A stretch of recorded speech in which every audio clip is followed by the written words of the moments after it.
In here is charcoal, like your barbecue charcoal. And then all I'm doing is pumping lots of air into it, make it really hot. Why are there rocks in there? Rocks? Well, that there, that's where there's a hole in it where the air comes out. It's a wooden box, it stops the back of the box. Very good point. It's a very good point. And I've just used the rock to stop all the charcoal's really light and small and it just blows off everywhere, so just make a little walls to keep it all in place. See how hot it is. Not quite hot enough, just going to make it even hotter.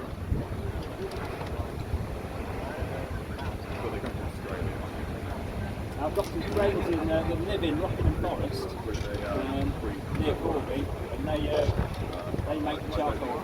Oh right. Ooh, look now.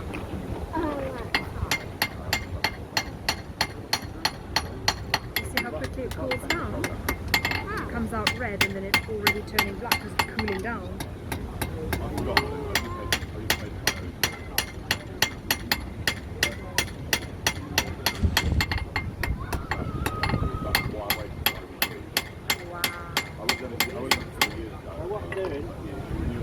I'm leaving the back edge thick, and then I'm making the thin, that's going to be the sharp edge eventually. Yeah, to cut, yeah? Yeah, like the knives that we use. So the one side is a little thicker, and then the side that you cut with is like really, really thin, so it can be sharp. Which is why everyone's funny about the No wrap. No, well, just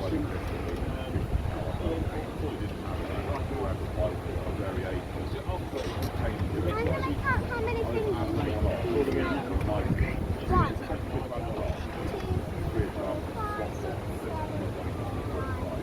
10 not years old, you end up with a tea party. A lot of them pace hard.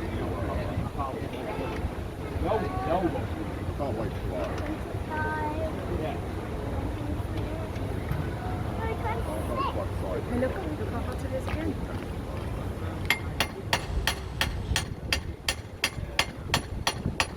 How did it cool down so fast, Mummy?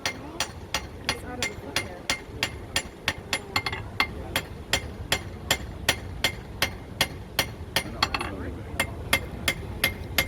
And when your food comes out of the oven, it cools down, doesn't it?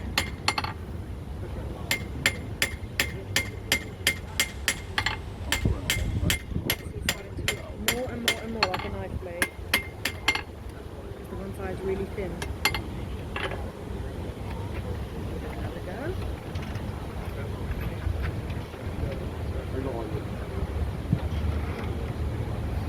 There's a soul down there.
Now we're in the first mill yard, and this is how Sir Richard started, in this very small way. You've been in the big mill yard. Once he realised that you could make a profit from selling spun cotton, he wanted to expand quickly before others copied his inventions. And so, Mr. Black, can I have a word? Sorry, I didn't realise you were busy. yes, I have members of the gentry here, so you'll have to be quick, Mr. Brightgate. Mr. Brightgate is our stonemason, and I've been wanting to see you about a job, actually. There's a fireplace in the mill and the lintel is cracked. We have fireplaces to heat the mill because cotton spins in a much warmer temperature, and I'm sure it's bad workmanship, actually, Mr. Brightgate. That wouldn't be down to me though, Mr. Clark. I was working on the watercourses for the mill at the time the fireplaces were being built. So I'd just come out of the mines. I used to work in a mine up in Bonsall in those days. Dangerous work up there. There's all roof falls, explosions, nasty. So Mr. Arkwright offered me a job down here in the mills and in his villages, cottages up in the village, and I jumped at the chance. And he employs my wife and my 2 children down here, and never been out to work at Cromford. It's a great place to work. Well, the work must be completed quickly because we must keep our production up. I'm actually tasked at the moment by Mr. Arkwright to get his cellars finished at Wellesley. I've sent the foundation for 3 trawls in the food cellar there, and I need to borrow 3 men from the mill in order to get these trawls into place. Borrow 3 men? I can't let you have 3 men, I need them to keep production. Do you know Wellesley? It would have been so quiet here, you could have walked up the hill in the middle of the road. There had just been carriages coming through because it was a turnpike, a toll road, and just farm wagons, things like that.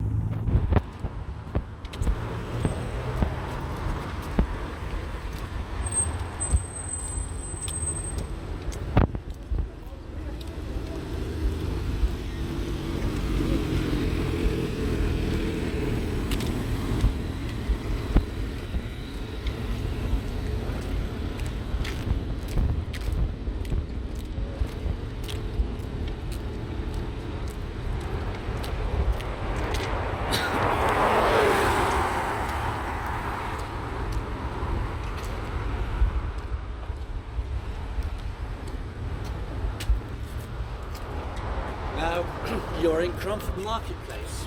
When Sir Richard came here, there was only that little bit of Cromford and the blacksmiths, the last building here. There's a small hamlet called Scarvin, and mainly they were lead miners living here. Lead mining in Derbyshire.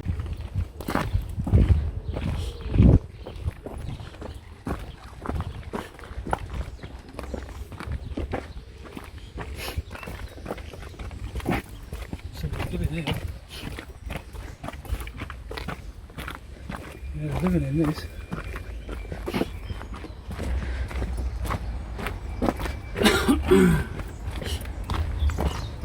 How many pigsties have we passed? Yes, and one here.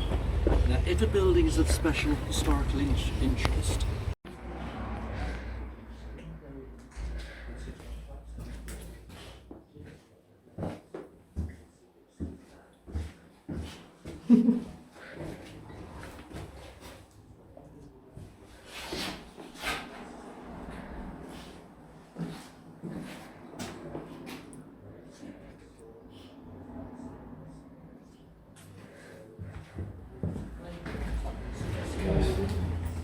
God, that made me jump.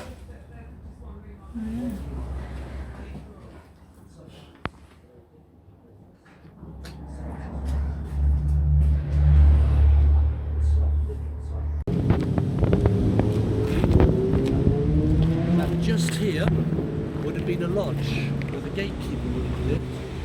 His wife was dropped, the gates locked. The people like this wouldn't have been allowed down here. I've never seen a picture of the lodge, and it was obviously demolished a long time ago. But here, we've got the Derwent. Now, why didn't Arkwright have his mill connected to the Derwent? Well, because they'd only got a certain amount of money, and the Derwent at that time was very fierce, and there were mills all the way along it, and bridges were often swept away. The bridge at Wat Stanwell in 1797 was a bad winter, and that was swept away. So he was worried about that, but he hadn't got the money, and also he didn't own the land. When he'd made his money, he bought Masson Mill, that's a red brick building on the roadside here, and he used the river, put in a weir and a lead, and he could control it. He was very proud of that mill, and he's showing off the windows to the carriage coming along here today because it's overgrown and it's sloping a little bit. But they certainly would have come this way because they wouldn't have wanted to go past all the mill workers because the mill workers would be gawping at them, wouldn't they? So they'd come this way in their carriage and do what they wanted to do privately, or go in the other direction across the bridge and not have to pass the mill and all the villagers. There were what we call turnpikes, which are toll roads going through the village, and they were the better roads, but not always, because it depended how good the people were who owned them actually repaired them. So if you went on them, you had to pay a certain amount of money. But the cotton came from Liverpool, Hull, and sometimes London. Most of it for us came from Liverpool, and it came on pack horses across pack horse trails, so it would take 5 days to a fortnight to get here, depending on the weather. But we'll walk down the road, and we're going to stop within a little way and have a look at Willisley.